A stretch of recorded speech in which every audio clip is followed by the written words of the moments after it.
In 1949, the Budd Company out of Philadelphia, Pennsylvania, they produced the first Budd car commuters that was called the RDC-1, and it stood for rail diesel car, and the one was strictly passenger, and it could hold 90 passengers.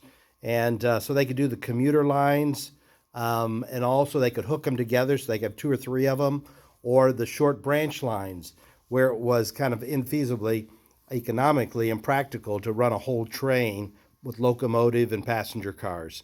And so they came, this was it was very cost effective, and it worked. And they ran from that time, 49, they produced them to 62, but they ran mainly on the East Coast, and they ran all the way in the 1980s. And I think in Canada, they still run some of these. But they produced, I don't know, about 400 of these. And this is the Lionel version of it, of the RDC-1.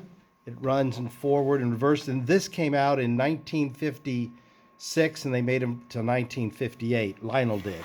Has a front light, passengers and lights there. And very nice.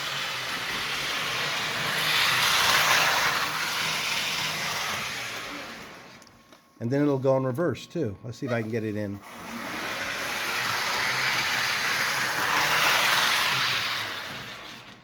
Let's see.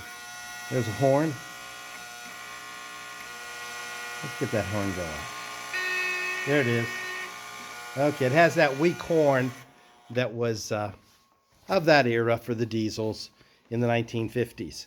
Kind of a funny, scratchy type horn, but a beautiful car, and in really nice condition. It came with its own box, and that made by Lionel from 1956 to 1958.